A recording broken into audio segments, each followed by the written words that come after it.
All right, y'all. We are back with another episode of Black Woman Healing Pod, and we have a second time guest on here. So last time we had her on, y'all did some numbers with the listen. So we were like, we got to bring her back. So as we have doing, we've been promoting our event, and that's Donika's thing. So I'm gonna let her go ahead and do that. Okay, so y'all, January 23rd, 2021, we'll be having a social distance step aerobics community workout event. And so the event is going to be led by Chris of KC Fitness. The event is going to be from 12:40 p.m. to 2 p.m. It's going to be in the Los Angeles, California area. Once you buy your ticket, we will go ahead and send that information. And the tickets are actually $20. And if you buy more than two, we actually are going to do the 50% off. So if you buy one for you and your friend, then you'll actually be getting it for $10. So it'll be in our link, in our bios, through Eventzilla. So go ahead and hop on that, because I'm for sure it will sell out because of COVID. It's going to be very limited. But yeah, we hope this event provides community support and just overall movement for us right now. So yes, most definitely. And as Chris said, the first thing to do with your body is to move it, right? So we got to do that. So as usual, before we get started, we usually have a discussion. And since the year just started, I want to have a conversation about setting goals for the new year. How do y'all go about setting goals? And when I ask this, I'm thinking about, a lot of people make vision boards. A lot of people buy new planners. They're quick to fill them up. And 2020 was a year where you could plan all these things, but you don't know if it's really going to happen. And so I'm interested in how folks are thinking about goals in 2021 and what that looks like. So, Danica, I'll hand it over to you first. What are you thinking? What's so interesting is that I did more of my planning vision board stuff in October.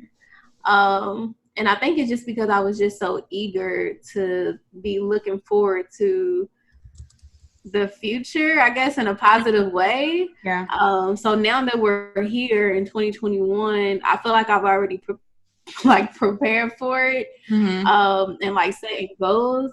But I guess I do want to, I want to do this thing of monthly goals, right? A lot of times we trying to do the whole year. Yeah. And so I really want to focus this year on monthly goals and monthly intentions, and see if that helps me, focus a little bit more. And really, I think you'll pay attention to it a little more when it's per month versus the whole year.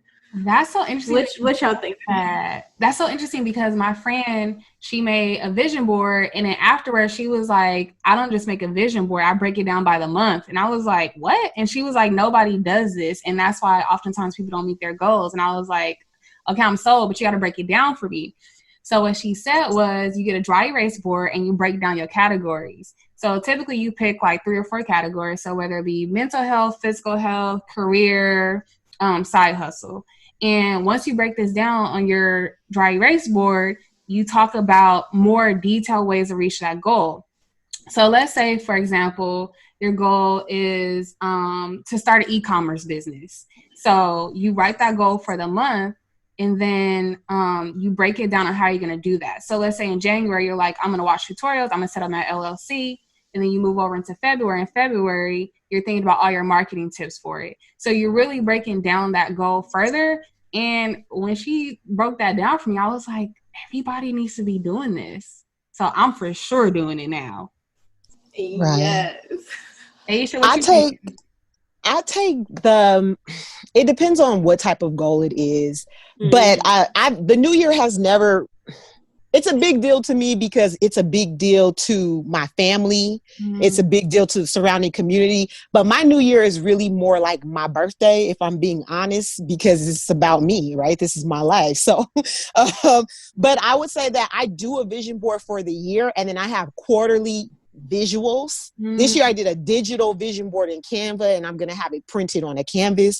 So that way, and then I'm going to take it and make a lock screen for my phone so that it's constantly in my face.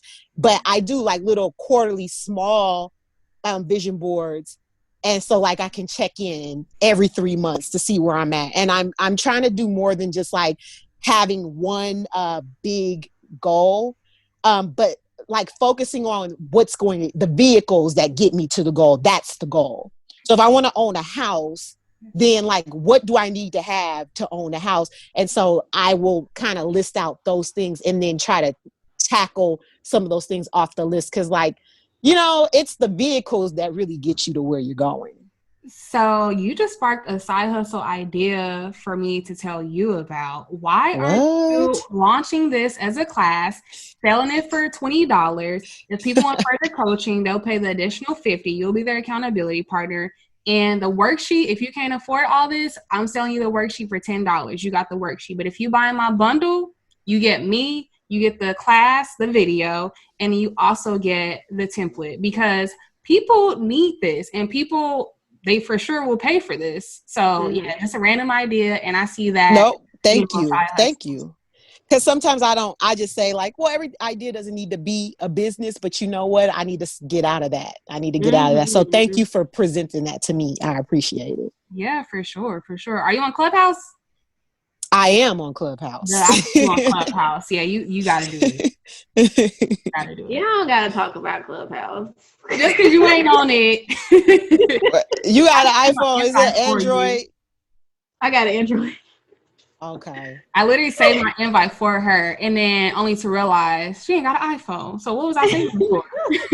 That happened to me twice already. So yeah, I was like, wait a minute. I take the knowledge I get from you all. I most definitely have heard about a lot of the ratchetness going on. But I've also heard a lot of positives about the information that you gain from it. So I have not. I guess it depends on who you follow, and that's just like we talked about this last time I was here, like cultivating your online experience. Because I've heard about moan rooms and dating rooms. I've heard about them from other people.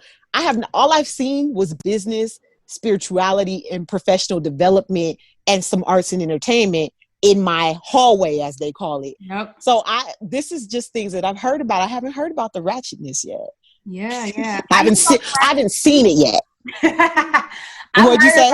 I've heard about it and seen it, but I think for me, again, like cultivating what you want to see, because I've made so many connections, and I have pages upon pages of notes from people that I've actually been able to utilize. So again, I think it's about who you choose, because I think that if I wasn't on Clubhouse, I wouldn't have just come up with that idea for you. I learned that from Clubhouse. Yeah, wow.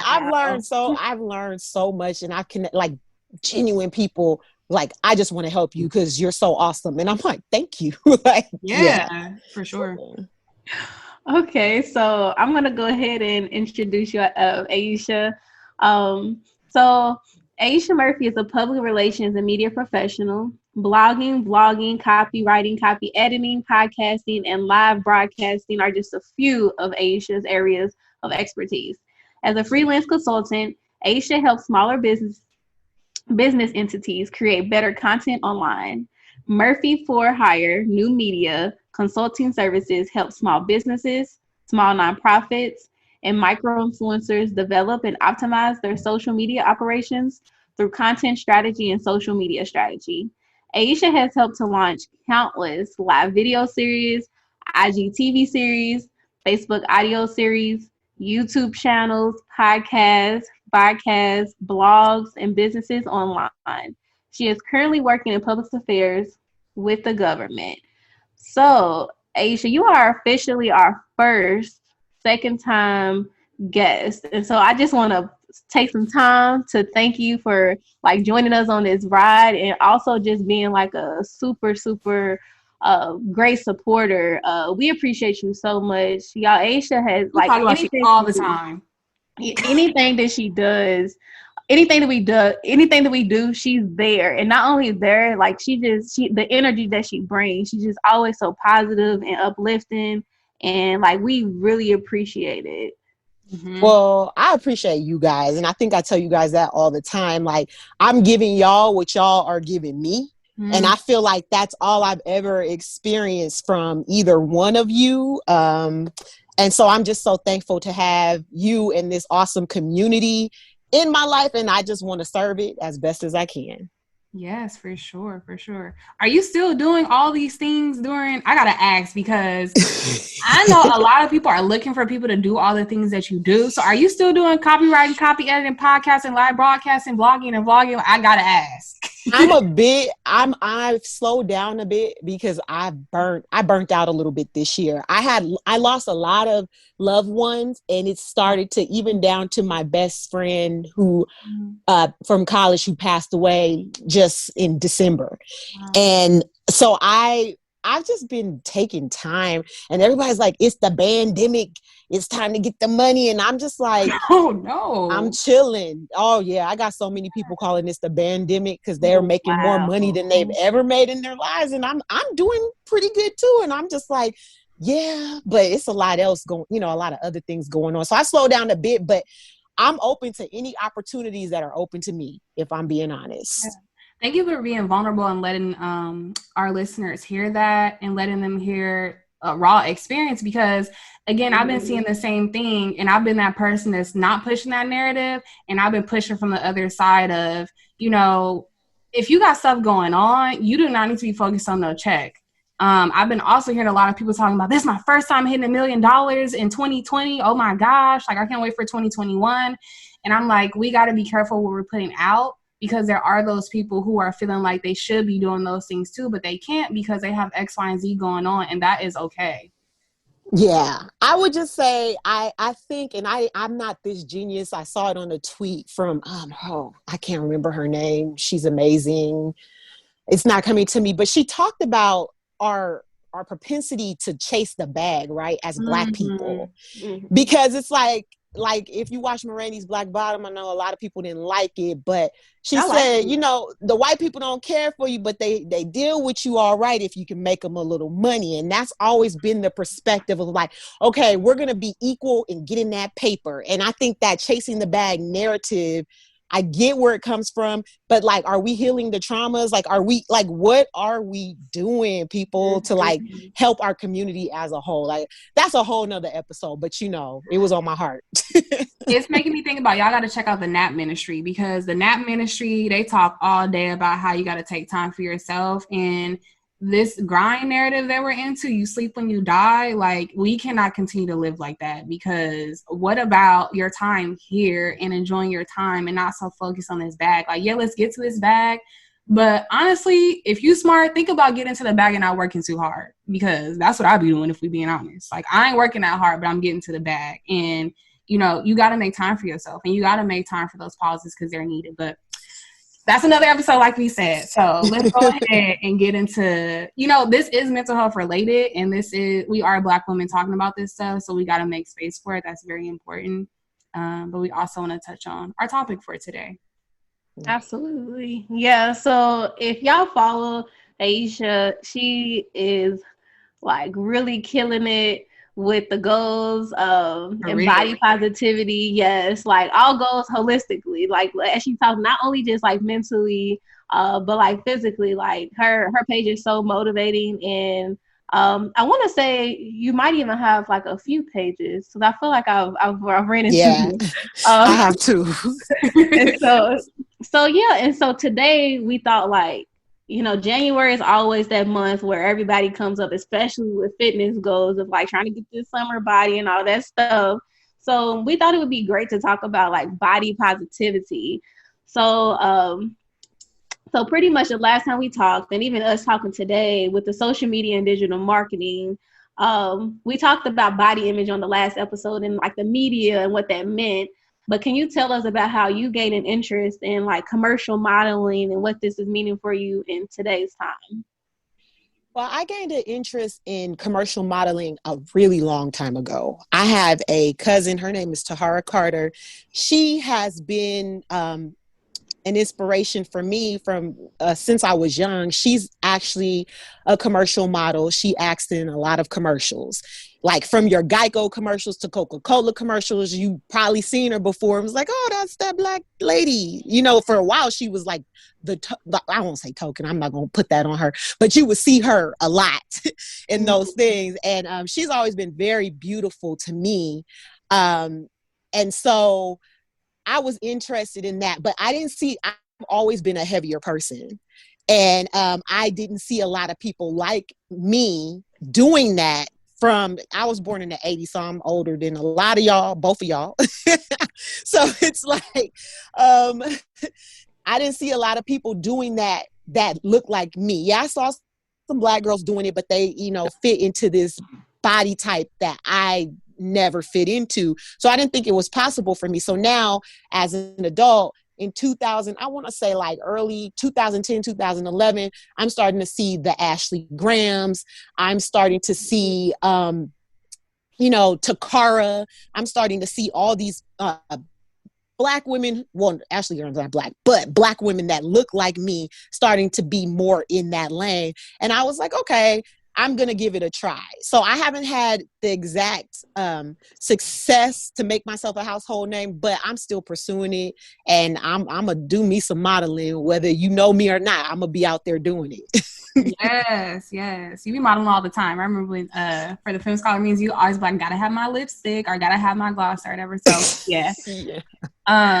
So in talking about body positivity, how would you define body positivity? And we kind of want the readers to gain more of an understanding from your perspective versus, what they may have heard. Right.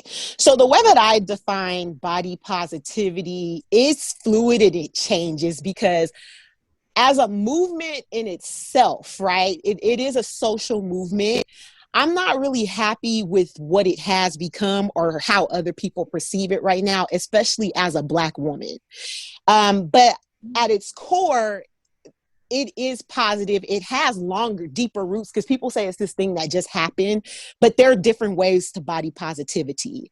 I'm not going to give y'all a history lesson unless you want one, but there's even things in Victorian times where people were battling, women used to wear corsets back then. Mm-hmm. And they actually had marches and stuff like, we're not wearing this. This is people's ribs are breaking and we don't have to fit into your concept of femininity or what you think women's waist should look like. There were some, I think they called it a fat in the 20s because this man, he had a woman who was bigger and people used to make fun of her. So he was advocating, he's like more people should be fat. Like he did like a whole little thing, getting people to celebrate their having a more robust body.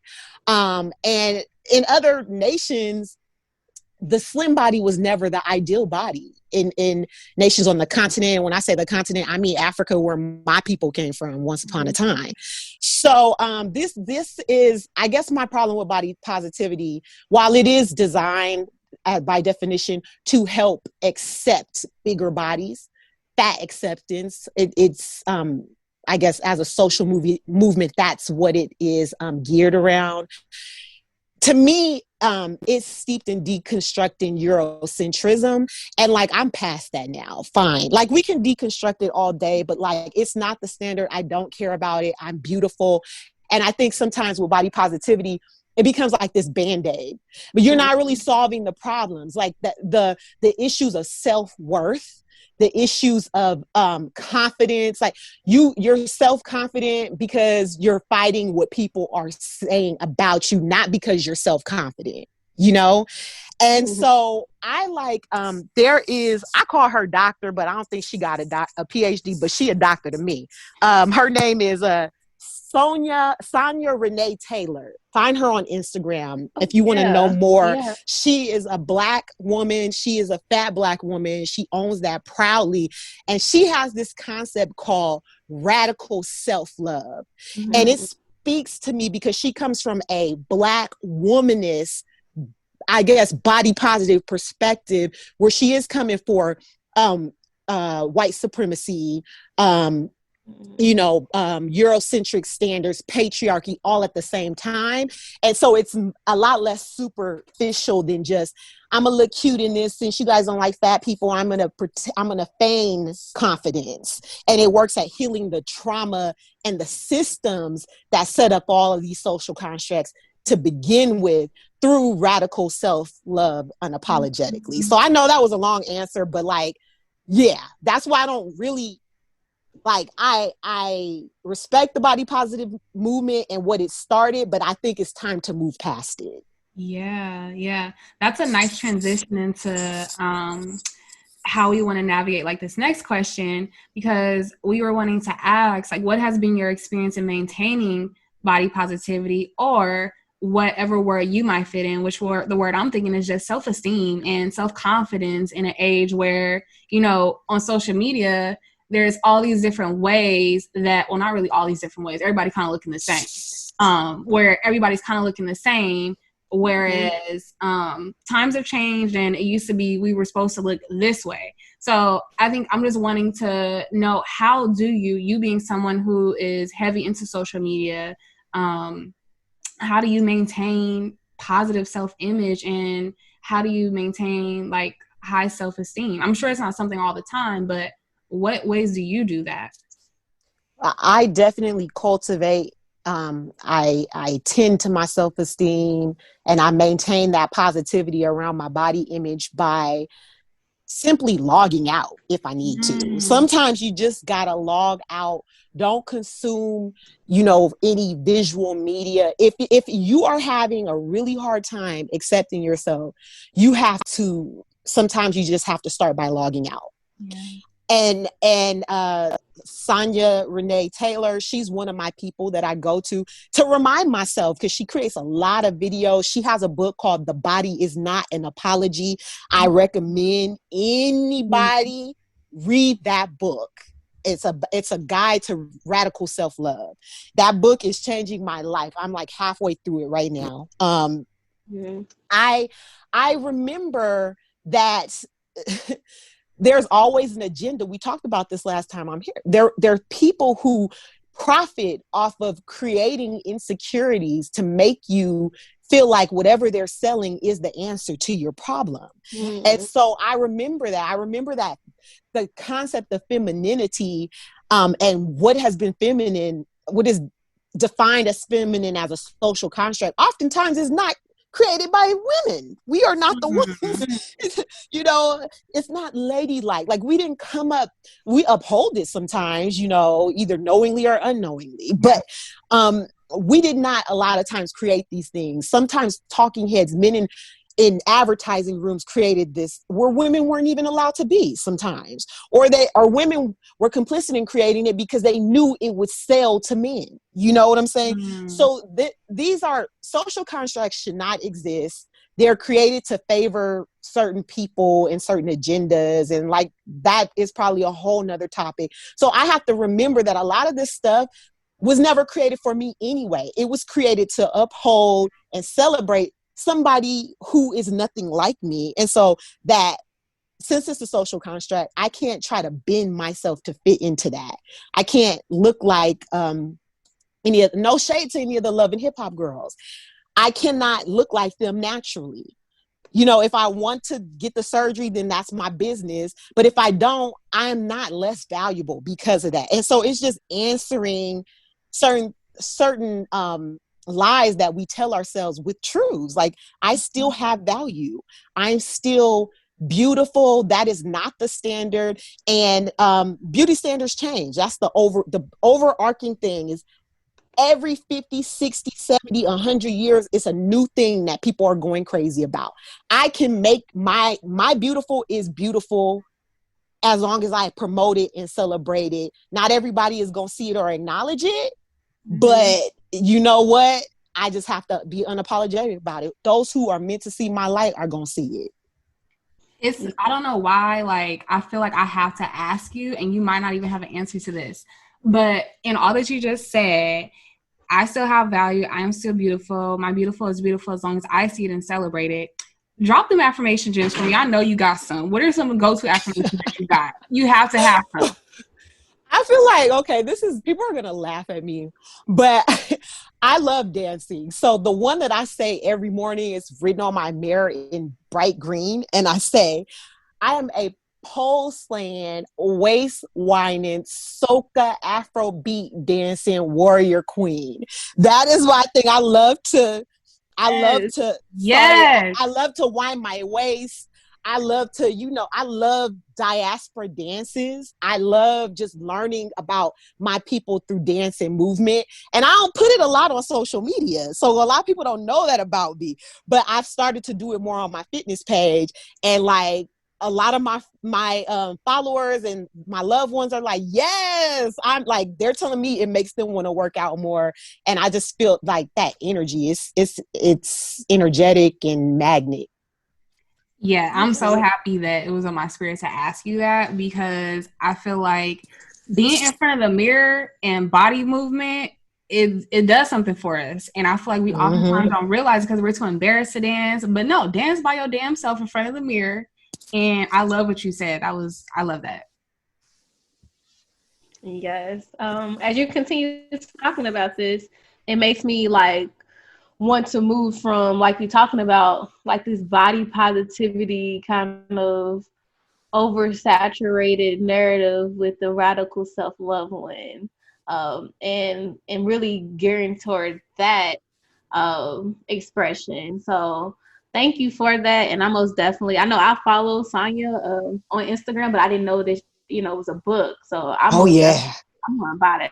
She got a book, and I think the website is The Body Is Not an Apology.com or something like that. It's a great book. Yeah. So just going into a little bit more about you, what are ways that you personally celebrate your body? So for me, I think it's taking pictures, right? Because I don't know. It helped me. At first, I used to hate taking pictures when I was a teenager. Nobody who knows me now would believe that, right? Because I'm always like, oh, I'm ready for the eye. Let me pose. Let me do this. Let me do that. But I have to say that I started to learn more about my body and my angles. Like, people think, oh, you're just photogenic. Oh, this took time. For every good picture that I take, there's like 100 that I might not post. But if I get 20 or if I get 5, like as I get better at, and I actually study the art of pose.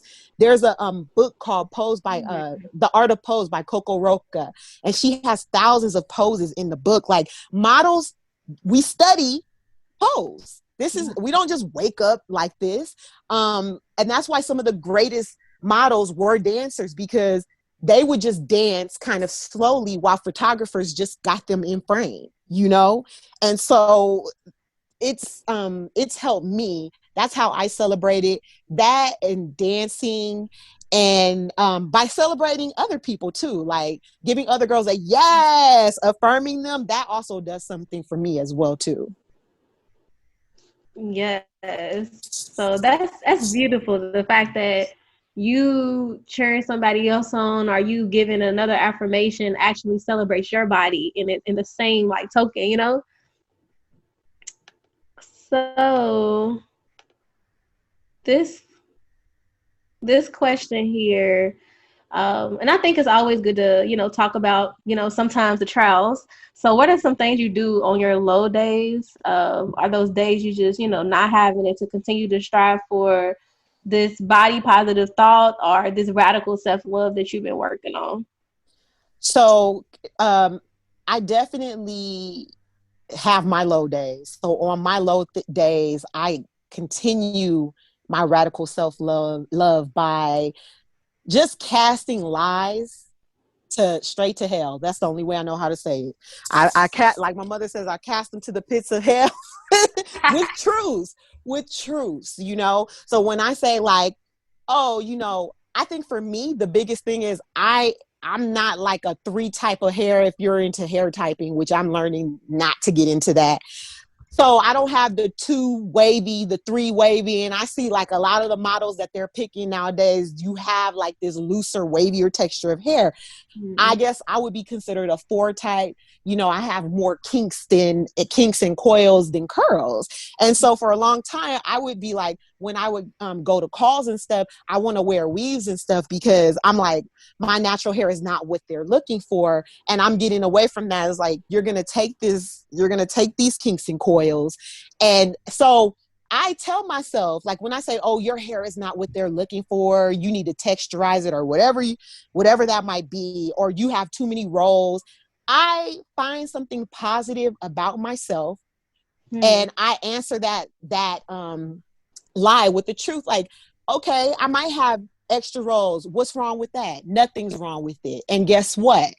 They're not, these other girls might not be able to pose like me. I study the art of pose. I am prepared for this. Like, I don't try to put other people down, but I big up myself. And I take every lie and I find a positive answer for it.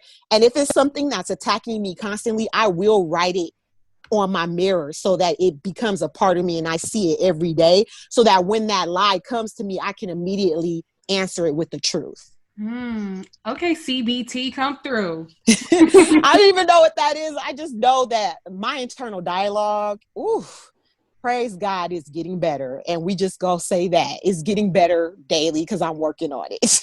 What you just broke down is what me and Donika teach clients. It's in the therapy world, it's called CBT, challenging negative thoughts. So that's you really just broke it down for people who don't understand therapeutic language. You gave a good way to break it down in like layman's okay. Okay. Well, I didn't know that, but I need to get me a therapist. I'll tell y'all that all the time.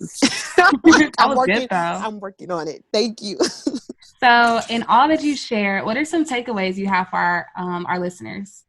Okay, so we've talked about it a few times. I want our listeners to spend time looking at themselves in the mirror, and I want you guys to like focus on what's good.